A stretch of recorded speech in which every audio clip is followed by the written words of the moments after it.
Good evening, constant reader. I'm Bradford. And I'm Bradford. And this is Spooky Time with Bradford and Bradford. We're on a quest to watch every movie in the Stephen King universe, and then review it from the perspectives of Gen X and Gen Z. Why? To find the spookiest, scariest Stephen King movie of all time. Yeah. Tonight, we are critiquing what is arguably the most iconic and the most controversial film adapted from King's work, Stanley Kubrick's mesmerizing take on The Shining. Many cinephiles feel that this 1980 film is the greatest horror tale put to celluloid, while there are some Stephen King purists who believe Kubrick's deviant retelling is an abomination and an insult to the original novel. What do Bradford and Bradford believe? You'll have to keep watching to find out the truth. If you dare. That's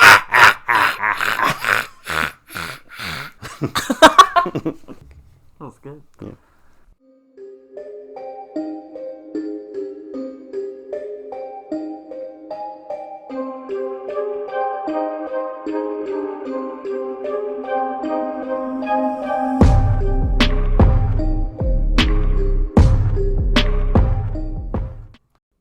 Okay, welcome back, Bradford. It has been a long time. Yeah, it has. So it's been a while. We've been waiting to talk about The Shining. At least I know I've been waiting to talk about The Shining. And before we get into it, I want to know, do you remember how old you were when you first saw The Shining? Probably in like freshman in high school or earlier or later. I believe I was 12 years old. And Bradford, what can you tell us about the concept of this movie?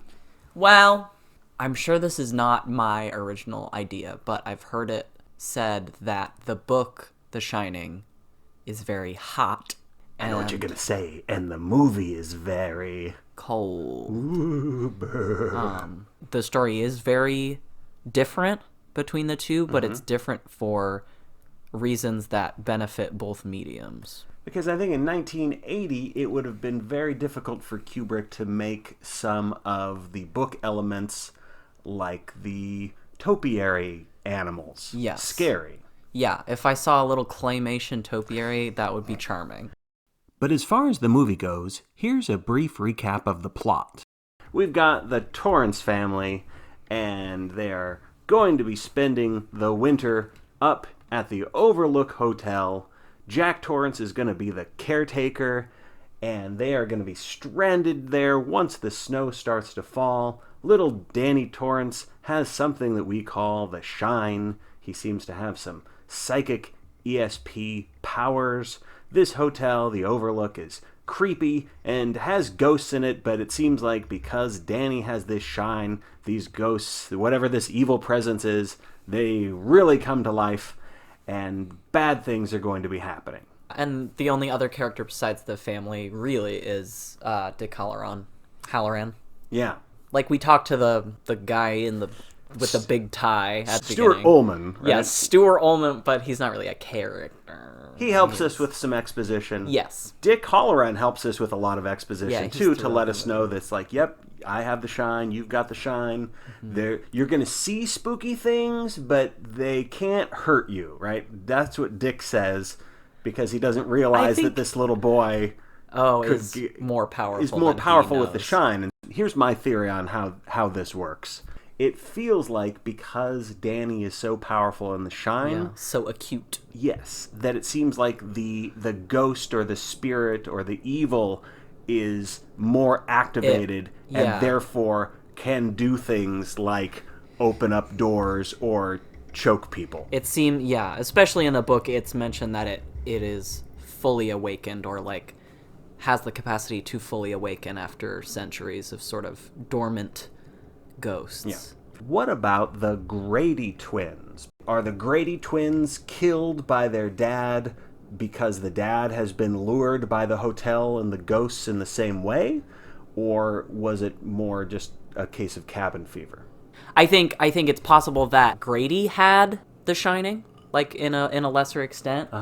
It seems like the main difference for me is Jack Torrance. In the movie, Jack Nicholson is like, oh, this is a shell of a man already.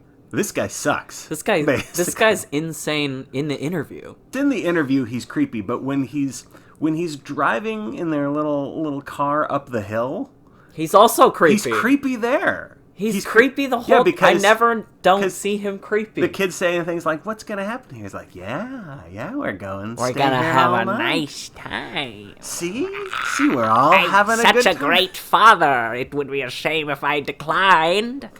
He doesn't decline. It just starts as insane. Gotcha. I guess what's interesting about the book, though, is that Stephen King's writing it while he's a raging alcoholic, but doesn't think he's a raging alcoholic. He's like, yeah, I'm writing about a normal dad who drinks a little bit. So we all binge drink sometimes. Yeah, so he's writing, I'm fine. I'm glad I'm not this Jack Torrance guy. Jack Nicholson, I think, does kind of an iconic job being this dad that becomes more and more psychotic, more and more demented, but also has some very funny moments. I like it when he just has banter with some of the ghost at the hotel. Yeah. He takes it all in stride, and that makes me laugh. He's very yes and keeper. That's right. Of the Overlook. What did you think of young Danny Torrance and the actor that played this iconic character? I think he is such a cute kid, and that makes it way more scary. You're like, oh, this kid's so cute, and he's gonna... He comes across as, I think, a pretty genuine kid. Yeah. In a way that's not like, sometimes there's... The kid from Home Alone is... You can tell it's like, I'm in a movie, and I like being in a movie. And look how silly I am. Whereas this is just, I'm going to ride my big wheel around this hotel. My family's staying here. I'm going to see some horrible things. I'm going to close my eyes. Yeah, and The Shining feels like a real sort of ailment. It almost feels like his just medical condition that he's lived with. Yeah. Even though it's fantastical, it feels like something he really has. Yeah, so his performance, I think, is great. I also appreciate when he does his Tony character. It's creepy. Yeah.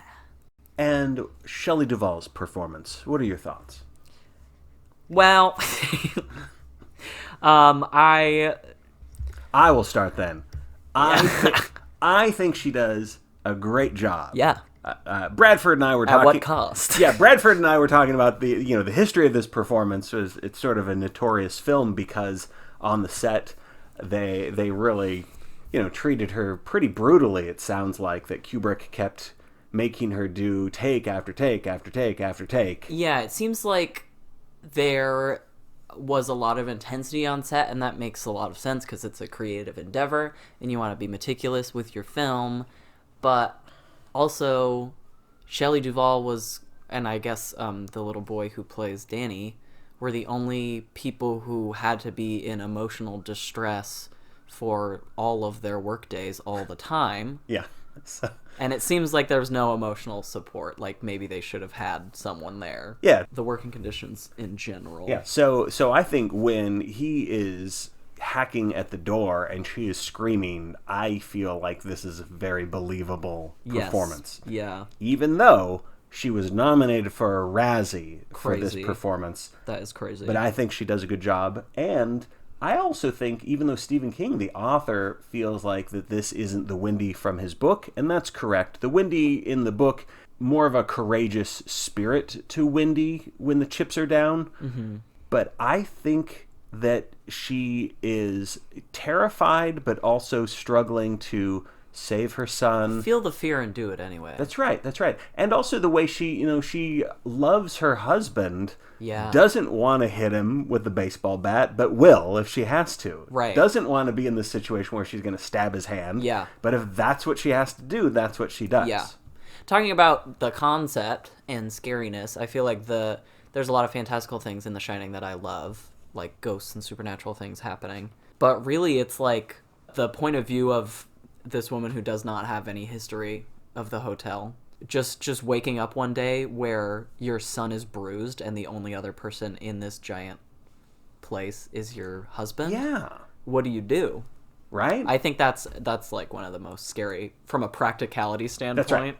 For me, Stephen King stories are the most thrilling when they provide an excruciating combination of conflicts. Basically, what I mean is that we have realistic everyday horrors like domestic violence or like alcoholism, and then they're exacerbated by some kind of supernatural evil. Yeah. It's like, I like psychological thrillers and I like supernatural horror. And if you combine those, it just makes me feel sort of really super sympathetic for what they're going through. Yeah!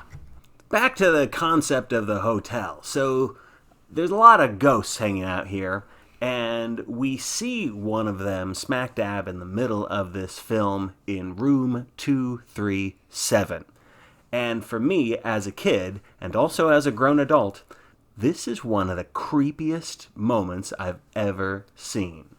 The lady in the tub, who starts off naked and kind of pretty, and then turns into a gross, ugly, rotten old corpse. For me, they don't pull any punches. They, like, show it, and sometimes when they show, you know, like the monster, the scary thing, it doesn't look that scary, but I still think it's like really horrifying. That probably for me, I think, is the scariest moment. Yeah. What about for you? That scene where we're following him with his big wheel, I feel like the visual and the sound is kind of intertwined. Sure. But the big wheel, when it stops on the carpet and then keeps going, you can't see the hallway because it's kind of first person. You have to turn your head, the camera turns, and then you see down the hallway. Mm-hmm. I love the visual with the axe, when he's axing down both doors, and the camera follows his axe from side to side, and it feels following the axe blade. Yeah, feels really heavy. And I just love all of the weird stuff. Of course, the blood elevator, I think, is really cool just because it's just unexplained. And sure, it's a little cheesy and it's iconic now, so it's a lot of blood. It's ghost blood. Yeah. Do you remember the Simpsons spoof of The Shining? No. I think Mr. Burns says, That's odd. Usually the blood gets off at the second floor. I love the people in the dog suit and Yes. the mask or whatever. I love the guy he's bleeding and he's drinking his little scotch with the great blood party. in it. Great party. and then the room where it's just like, here's a bunch of skeletons. Yeah! I love all that. Yeah, it turns into full-blown haunted house mode.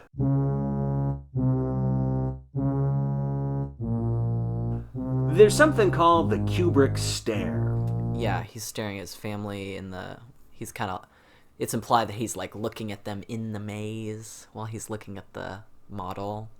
Yeah, there's a lot to love about the visuals of The Shining. I think the color palette is great. I think there's just so many well thought out shots. I love the transition from an empty hotel to a vast, party where there's so many extras in the background. Yes. At the start of when you see the interview with Jack Torrance, you see like how the hotel is alive with like actual guests. You see how it's like sleeping when the Torrance family is there, and then you can see kind of the undead version of the hotel when all the ghosts are awake again. I do like the coldness of it. The snowbanks have basically become like a little slide. And then we get the great, the maze scene, the frozen maze. But I guess what I'm interested in is, do you think that the movie is missing an opportunity? Because I don't think there's ever really a moment where once Jack has gone full-blown crazy where he ever backs off from it. No, because his baseline is a little too creepy for that to work.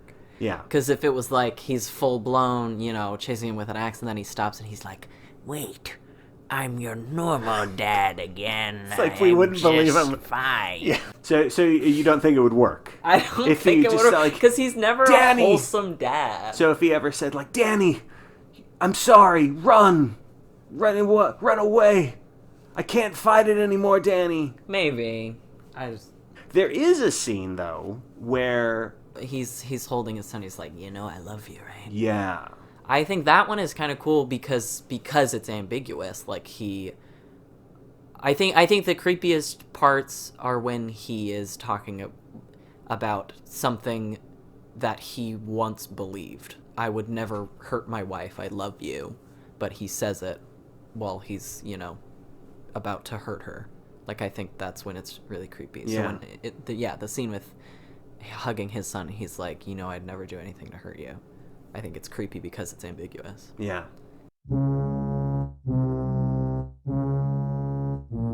Let's talk about the sound. I'll say it first. I think this, of all the Stephen King movies I can think of, this is the best soundtrack. The music adds to the horror for me. It ramps up the tension. Yes. And I can't think, off the top of my head, a soundtrack, at least in Stephen King spooky movies, that does it as well as the sound choices, as the music choices that Kubrick selects. Yeah. For yeah. this. It's a lot of sort of classic horror strings. There's orchestral moments that are kind of like, in my mind, I call them like spider feet. Yeah. It's like kind of plucking. And it's like, yes. It's like a whole bunch of violins and string That's instruments where it's like, I can't even do it. But you know what I mean. I do. Okay. But there are moments where the title card tells us what day it is. Wednesday. And it has, a musical sting to just tell us it's Wednesday. Yeah, and then he's eating a peanut butter and jelly sandwich. It's kind of awesome. So, it's a reverse jump scare. Yeah. So I don't know. So that seems like it's supposed to. Is it supposed to be funny? Because I think it's funny. Is it Kubrick playing around saying like, "Are you scared? You just scared of this day of the week?" There's a lot of dealing with like tension throughout this movie, and it's a slow build overall. But I think locally there's like release of tension. Yeah, and so that can be humorous. I want to talk to you about some of the theories that go along with this film. Because people have analyzed the heck out of this, way more than we're doing right now. Right. And I think some of these theories are fun, but kind of going off the deep end. That I think it's perfectly fine to see this movie through the lens of, wow, alcoholism and domestic violence are bad. And what if you were in this isolated area? That would make things even worse. And what if there were ghosts? Then it would be awful. But here are I made a little list of some of the more popular Are these theories. Like conspiracy theories, kind of? Or just reading one of them. I'll start it? With the conspiracy theory. Okay. One. So some people believe that Kubrick helped to stage the moon landing. And then The Shining was his way of basically expressing telling the public, trying to reveal the truth. So we have little things where there's Tang, which was a drink that astronauts could use, and they have Danny wears an Apollo shirt with like a little rocket ship on it. Yeah, he does. And apparently, the number of the room was originally 217 in the book, but it's changed to 237, which people believe is the distance from Earth to the moon. I don't think it's just people believe. What I haven't looked up kilometers? No. Let's see. Well, I'm guessing the moon 237 thousand. It's 237 miles away. Hey Siri, how far away is the moon from the Earth? It's 238,000 miles. Almost 239. It's almost 239. Yeah. Maybe it got farther away. Maybe, yeah. So anyway, So they've added up those little details because they think that Kubrick is trying to tell us the truth about the fake moon landing. If the number was 238, then maybe I believe him. All right, so you don't believe in that one. What about this one? This movie is about the cultural assimilation of Native Americans. I have heard this one before, and I think it's a cool interpretation. I don't know I guess you're asking me if I believe this. I don't know if this was an intention. Yeah, I want to know if you think that is Kubrick trying to do that. I don't know this guy. I just watch his movies. I like the interpretation because I think it's a good analogy to imply. But people say that because there's indigenous art in the background. Is that There's some indigenous art. There are cans of baking powder, Calumet baking powder, that have a Native American with a peace pipe symbol. There you go. Confirmed. Have you heard of the Wendy Theory? The theory that Wendy's in the movie? The theory that Wendy is basically A ghost? No, she's imagining that her husband... Oh, the gaslight theory? The gaslight theory. So the idea is that Wendy is the one going stir crazy. Oh, she's the one going insane. And so she's imagining that her husband is being aggressive, abusive, going crazy. And so she's hitting him with a baseball bat, but he's just genuinely saying, Wendy, put the bat down, honey. So when he's saying those things like, I would never hurt you, but he's obviously being very threatening. So you have to basically imagine that that's her way of seeing it. But he's just actually genuinely saying, like, Wendy, honey, no, please put the bat down. Please don't do that. Right. No. No, I don't. I mean, I guess that would be cool if it was about that. But you'd have to have the twist at the end. Yes. If you use that as the concept and then you never do a reveal, it seems like that's a flawed theory. Yes. There's a similar one where it's the Danny theory, where Danny is... This is kind of even worse, I think. Danny is imagining all these things because he doesn't like his dad, and he has like an Oedipal complex, and he likes his mom, and so he's imagining that his mom is in danger because he wants to be the one to save her. Oh. But I don't understand how that works at all. Yeah. I also don't understand in either the Danny or the Wendy version, like, what actually happens to Jack. Does he... Yeah, what would be the real... Does he freeze to death trying to save his family? Like, come back! Come back, I'm trying to save you. And I don't know. Freezes to death. I guess so. All right, constant readers. So Bradford and I have been hashing out the details, our favorite parts of this classic spooky movie, The Shining. But now it's time to look at our list of what we've reviewed before and find out where The Shining ranks. So Bradford, tell us about your list. I think I've got Carrie and Creepshow at the top, around the top, like you. And I've got Creepshow at number 1, Carrie at number 2, Salem's Lot at number 3, and Firestarter at number 4. And I am placing The Shining at number 1. For me, out of these 5 spooky movies, Shining, by far, for me, is the spookiest. What about you? I am also going to place it at number 1. I thought that Carrie was going to keep her number 1 spot. So tell us why. Yeah, rewatching it and rediscovering things. I think the setting is just so quintessential. If a horror movie is going to scare me, you have to feel stuck somehow. And this is feeling stuck. Yeah, the practical, what if my husband was the only person with me and my son is bruised, is just a horrifying concept. And the slow descent into madness is pretty good. I agree. Yeah, there's something... I think what I love about The Shining is that it's scary, but it's also, I guess, entrancing. The hotel and the film draw me in, so I want to spend time there. What do you think about the ending shot? A lot of people go, huh? Like they're confused by it, but I've always felt that it just means means hotel sucked him in. Yeah, it just means hotel ate him. Exactly. Obviously, hotel ate him. That's simple. The hotel absorbed him. Yeah, gobbled him up, ate him, and now he's partying. He's in a photo now. He did enough evil stuff to get into hotel heaven, which is what he always wanted. Yeah. So there you go. Well,